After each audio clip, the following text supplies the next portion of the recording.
nós entendemos que a partir daquele momento, com a vigência do decreto, aquilo se tornou, de fato, uma necessidade legal, e a falta de licença ambiental poderia, então, ensejar os procedimentos necessários em relação a um empreendimento que se desenvolvesse sem licenciamento ambiental. Logicamente, existia um período, isso é importante colocar, inclusive quando a gente fala dos 1.500 metros quadrados, porque essa é uma posição resultante, inclusive, da minha própria experiência como área do meio ambiente, de que o grande problema com relação à questão do licenciamento ambiental sempre foi a questão da imposição de linhas de corte. Então, a linha de corte estipulada pela resolução CONAMA 1 de 86, que falava que o estudo de impacto ambiental ele é necessário para empreendimentos, causadores, tal, e ele estava colocando tais como empreendimentos acima de 100 hectares, o que corresponde a 1 milhão de metros quadrados, fazia com que quantos empreendimentos em Campinas foram licenciados com base em EARIMA? Muitos poucos, muito poucos. Por quê? Porque não havia nenhum, e não há nenhum impedimento de uma determinada propriedade, seja ela rural, de que um proprietário possa ir ao cartório e subdividir essa propriedade em duas partes. E com isso ficar abaixo de 1 milhão de metros quadrados. Quer dizer, em tese, quando é evidente o interesse do empreendimento urbano, mas um desmembramento rural de terra, então isso historicamente aconteceu, que fez com que diversos empreendimentos não elaborassem, acabassem ficando abaixo de 1 milhão de metros quadrados. Posteriormente se inventou a figura, se colocou, se disciplinou a figura do RAP, na Secretaria Estadual do Meio Ambiente, o Relatório Ambiental Preliminar. E se disciplinou no GRAPOAB também, uma época, de que empreendimentos acima de 700 mil metros quadrados ou 70 hectares deveria passar, pelo menos, por uma consulta prévia no Departamento de Avaliação de Impactos Ambientais na Secretaria Estadual do Meio Ambiente.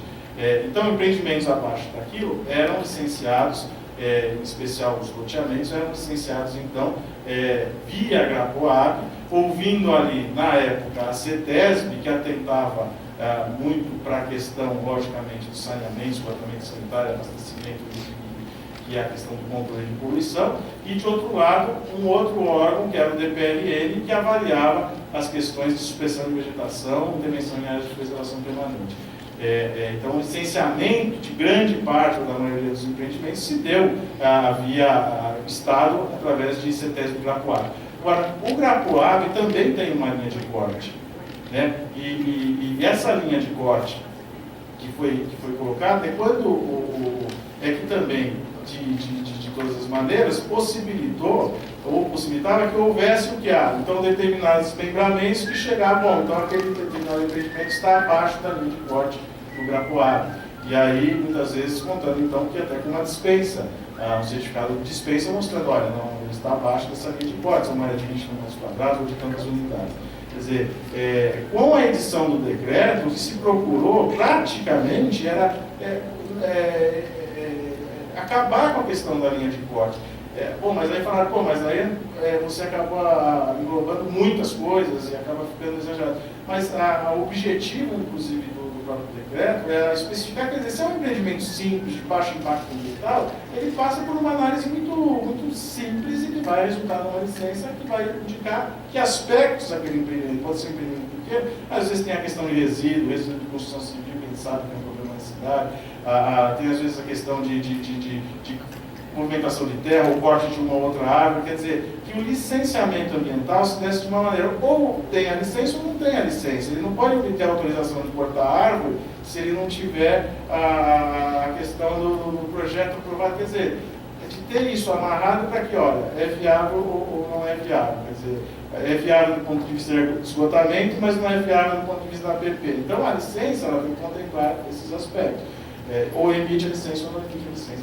Então, o objetivo do decreto foi esse, e eu acredito que ele seria uma vacina importante, ou é uma vacina, tenho certeza que isso já vem demonstrando esses frutos, de evitar, então, por que eu vou fazer esse negócio para evitar o licenciamento ambiental do Estado se eu for cair no licenciamento ambiental na prefeitura do mesmo jeito? Então, que se faça coisa de maneira que tem que ser feita.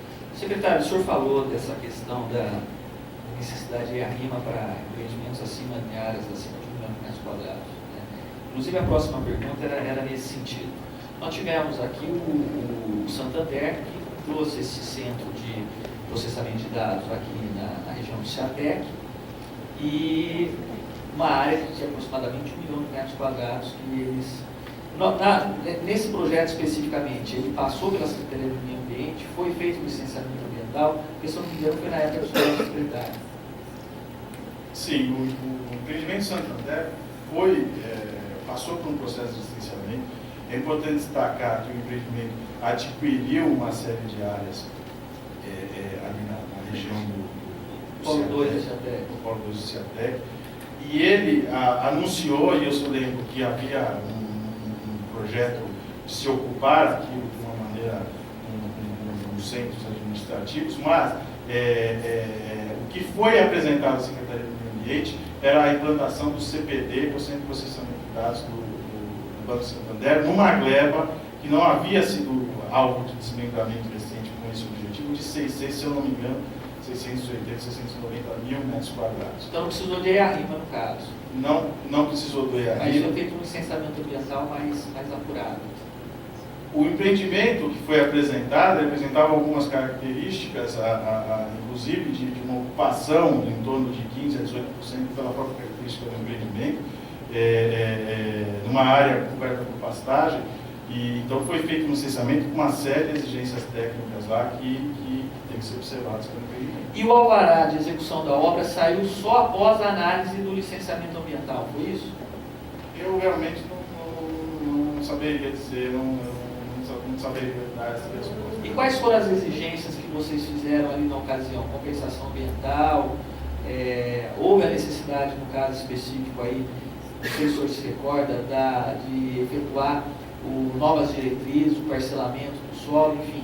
O senhor se recorda se havia, se houve a necessidade, no caso aí do Santander, uma série de exigências, tanto com relação à questão urbanística de diretrizes quanto do meio ambiente? O senhor se recorda?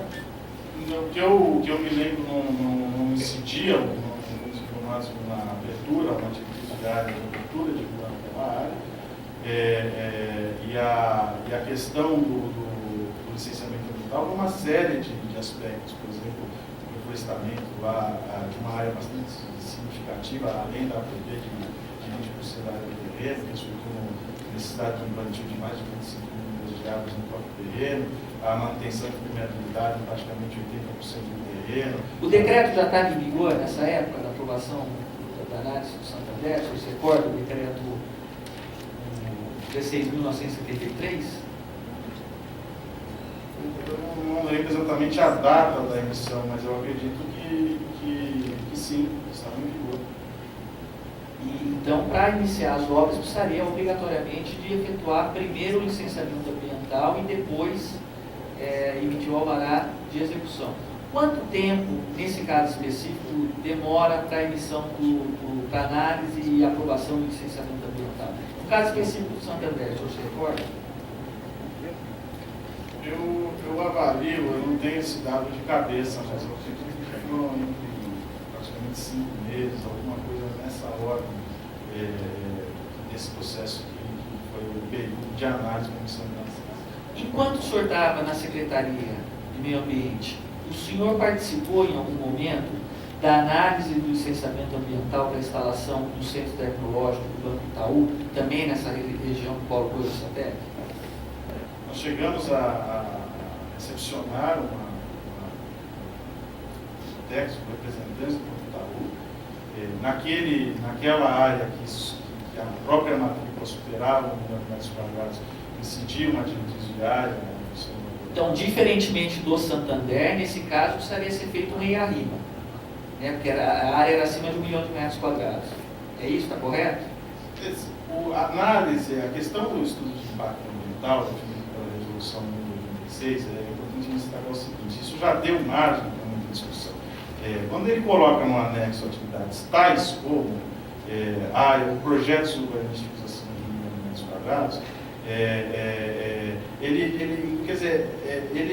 o tais como sempre deu margem de entendimento. Quer dizer, não significa que o empreendimento que não tem 1 milhão de metros quadrados possa não depender do estudo de impacto ambiental, caso o impacto dele seja significativo. significativo e seja evidente. E da mesma forma, o contrário pode acontecer. Perfeito. Então, não é a metragem que vai dizer propriamente se precisa de rearribo ou é não. o próprio impacto do empreendimento, A natureza da do natureza. Então é diferente um loteamento urbano com 1 milhão de metros quadrados, na implantação múltipla. Então isso merece uma análise específica. A nossa recomendação é, tendo em vista a abertura do sistema viário naquela área, a necessidade de abertura de uma diretriz viária, e que haveria a necessidade de consulta, formalização, isso é a CETESB, formalização, isso é a municipalidade, e a elaboração do processo de parcelamento do solo.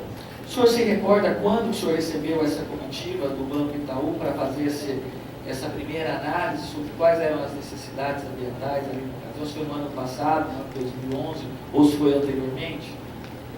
Foi certamente no ano de 2011. No ano de 2011.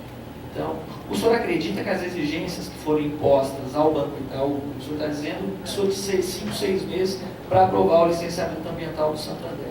O senhor acredita que as exigências que foram colocadas em termos ambientais, e também se o senhor quiser falar com relação à questão de diretrizes viárias, foram excessivas ao que esse empreendimento exigia, ou foi dentro daquilo que está devidamente previsto, tanto no decreto quanto na legislação?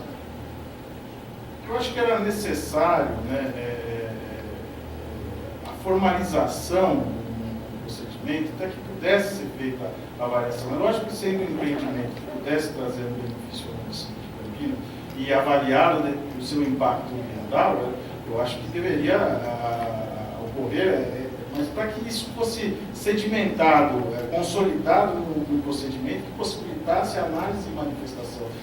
Dizer que foram excessivos, eu não sei dizer quais foram as exigências. Quer dizer, se fosse necessidade da apresentação do projeto de parcelamento do solo, seguir esse trâmite e chegar ao final dele. Quer dizer, não procurar de alguma maneira dizer, não, então, e criar critérios claros e objetivos para essa análise. Eu acho que o esforço, me parece que há um esforço, e eu acho que no fruto da própria comissão, dessa discussão no Ministério Público, de chegar a ter normas claras, porque senão nós vamos ficar sempre com situações como essa que ocorreram.